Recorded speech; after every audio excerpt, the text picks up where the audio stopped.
हाँ, इसके पहले आप लोगों को केमिस्ट्री में पढ़ाया गया था 2 चैप्टर। आज आपका 3rd चैप्टर स्टार्ट होता है। अध्याय 3 धातु और आधातु, मेंटल एंड नॉन मेंटल। तो सबसे पहले आप लोगों को एक बात से अवगत कराया जाता है कि आप लोगों को जो फर्स्ट पढ़ाया गया था केमिस्ट्री का चैप्टर तथा सेकंड जो बताया गया था केमिस्ट्री का चैप्टर, उसके बारे में आप लोगों को जितनी भी वीडियो प्रोवाइड की गई थी आप सबका हाँ बताया गया था। पहला चैप्टर जो आप लोगों को केमिस्ट्री का तथा दूसरा बताया गया था, जितनी भी आइडियो आप लोगों को भेजी गई थी सबका आप लोग सबसे पहले नोट्स तैयार करेंगे। जो ही आपका विद्यालय प्रारंभ होता है, कोई अभी निश्चित डेट नहीं आई है, जो ही प्रारंभ होगा आप लोगों का सारा नोट चेक होगा। विशेष तौर से साइंस का आपका बहुत बढ़िया से चेक होगा। तो आप लोगों को 2 चैप्टर साइंस में जो फर्स्ट आपका पार्ट है केमिस्ट्री का 2 चैप्टर क्लोज कर दिया गया तथा आज आपका तीसरा चैप्टर स्टार्ट किया जा रहा है आपका धातु और आधातु। तो धातु और आधातु में इसमें आपको बताएंगे मेंटल एंड नॉन मेंटल। तो सबसे पहले आप लोगों को बताएंगे तत्व के बारे में। तत्व हम किसे कहते हैं, थोड़ा इसके बारे में इंट्रोडक्शन या इसका परिचय थोड़ा जान लीजिए। तत्व किसे कहते हैं? तत्व आपका वे सूक्ष्मतम कण होते हैं जिनमें पदार्थ निर्मित होते हैं, जिसे हम तत्व कहलाते हैं। एक बार पुनः इसकी परिभाषा फिर से जान लीजिए। वे सूक्ष्मतम कण जिनमें पदार्थ निर्मित होते हैं, जिसे हम तत्व कहते हैं। तो सबसे पहले आपको तत्व को और आसानी रूप से समझने के लिए इसे 3 भागों में विभक्त किया गया है या 3 भागों में बांटा गया है।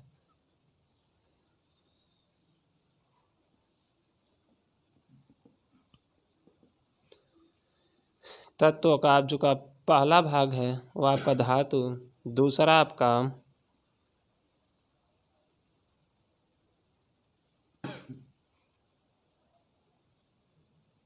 आधातु, तीसरा आपका है उप धातु। आप लोगों को 3 हेडिंग से कन्फर्म हो गया होगा। सबसे पहले आप लोगों को बारे में पढ़ना है धातु के बारे में। तो सबसे पहले हम बताएंगे धातु के बारे में, धातु क्या होता है। जिस प्रकार से आप लोगों को तत्व के बारे में बताया गया, धातु के बारे में बताएंगे।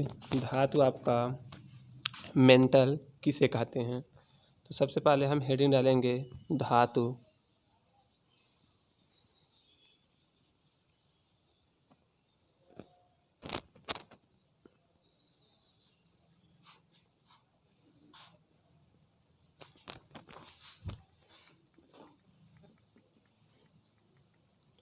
धातु की आपकी जो परिभाषा है, सबसे पहले धातु की परिभाषा को जानेंगे। धातु किसे कहते हैं? वे सूक्ष्मतम यह वे तत्व जो ऊष्मा तथा विद्युत का चालन करते हैं, जिसे हम धातु कहते हैं। एक बार पुनः फिर से जान लीजिए। वे तत्व जो ऊष्मा तथा विद्युत का चालन करते हैं, जिसे हम धातु कहते हैं। जैसे आपका और कुछ लिखना चाहते हैं और कुछ इसके बारे में जानना चाहते हैं, तो इसका और एक परिभाषा है। वे तत्व जो इलेक्ट्रॉन त्याग कर धन आयन बनाने की प्रवृत्ति रखते हैं, जिसे हम धातु कहते हैं।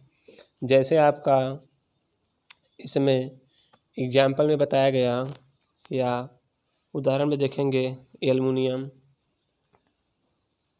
कॉपर, ये आपका धातु के अंतर्गत आएगा। और आपके अन्य एग्जाम्पल आएंगे जितने भी आपके मेंडल के आवर्त सारणी में बताया गया था 118 तत्वों में, जिसमें आपको 22 धातु के बारे में बताया गया था और आधातु के बारे में कुछ अक्रिय गैसें। तो उस प्रकार से धातु की संख्या काफ़ी है, जिस प्रकार से आपको एग्जाम्पल में 3-4 के बारे में बता दिया जा रहा है। जैसे आपका इसमें कुछ अपवाद के रूप में आते हैं धातु में, जैसे आपका आयोडीन तथा ग्रेफाइट। आयोडीन और ग्रेफाइट आपका जो है यह चमकीला होता है, परंतु यह आधातु में आते हैं या धातु में नहीं आते हैं।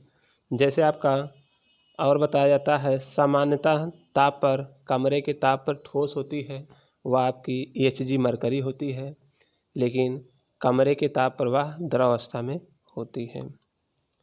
इसी प्रकार से आप लोगों को धातु के बारे में जानकारी बता दी गई। और इसके बाद आप लोगों को जो धातु के भौतिक गुण, धातु के बाह्य गुण किस प्रकार से दिखाई देते हैं,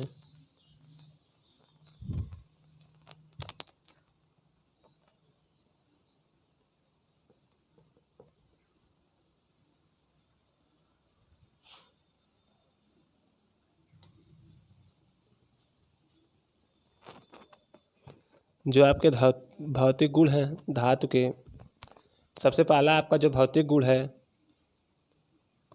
यह ऊष्मा एवं विद्युत का चालन करती है। आपको बहुत बढ़िया के साथ यह आपको याद हो जाएगा का जो धातु का सबसे पहला भौतिक गुण है जो ऊष्मा एवं विद्युत का चालन करती है। दूसरा आपका है इसमें आघात वर्धनीयता तथा तन्यता का गुण पाया जाता है। आघात वर्धता का मतलब होता है आपका जिसमें आवाज़ उत्पन्न की जाती है, जिसमें आवाज़ उत्पन्न की जाती है, आघात वर्धनी का अर्थ होता है। तथा तन्यता, तन्यता का अर्थ होता है जिसको पीट कर बढ़ाया जा सकता है या उसको पतला करके खींचा जा सकता है या तार का निर्माण किया जा सकता है। उसके बाद आपका जो तीसरा इसका भौतिक गुण है सामान्यतः कमरे के ताप पर ठोस होती है, वह आपकी मरकरी के अतिरिक्त आपका चौथा जो है इसमें भंगुरता नहीं पाई जाती है। भंगुरता मीन्स नष्ट होना या खराब होना, या जो आपका धातु में भंगुरता नहीं पाई जाती है। यह धात्विक ध्वनि उत्पन्न करती है। अगर हम धातु को आपस में टकराते हैं तो वह एक विशेष प्रकार की ध्वनि उत्पन्न करती है। इस प्रकार से आपका धातु के भौतिक गुण समाप्त हुए। अब आपको बताएंगे धातु के रासायनिक गुण। धातु किस प्रकार से किसी केमिकल में या किस प्रकार से रिएक्शन करके किस चीज़ का निर्माण करता है।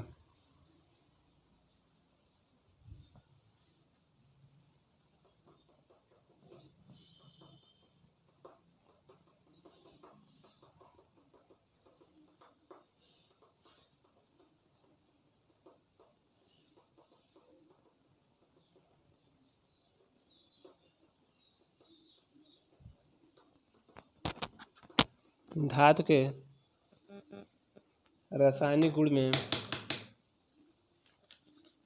सबसे पहले बताया कि धातु ऑक्सीजन से अभिक्रिया करके यह किस प्रकार से कार्य करती है। धातु आपका ऑक्सीजन के साथ अभिक्रिया करके धातु ऑक्साइड का निर्माण करती है।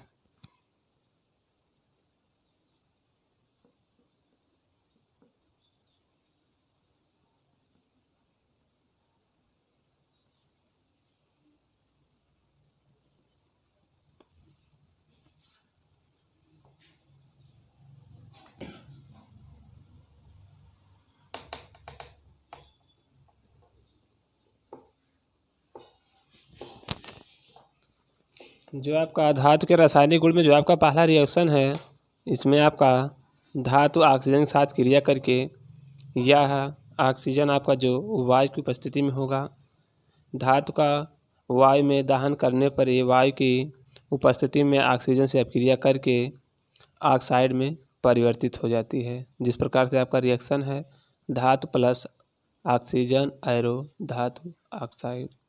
आपका दूसरा एग्जाम्पल है क्षार धातुएं जैसे सोडियम पोटेशियम आदि सामान्य ताप की वायु के ऑक्सीजन के साथ क्रिया करके ऑक्साइड बनाती है।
धातु के रासायनिक गुण में आपका दूसरा है क्षार, आपका जो धातु के साथ या क्रिया करके आपका धात्विक ऑक्साइड का निर्माण करता है।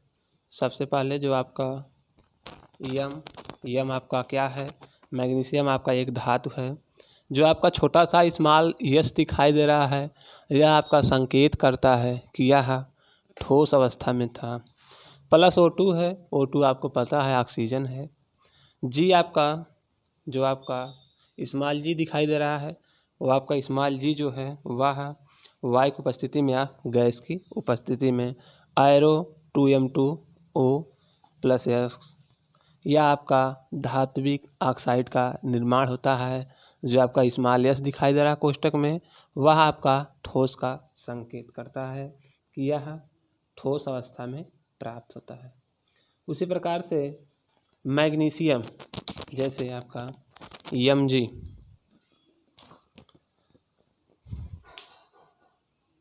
Magnesium plus oxygen arrow MgO आपका मैग्नीशियम ऑक्सीजन के साथ क्रिया करके मैग्नीशियम ऑक्साइड का निर्माण करता है।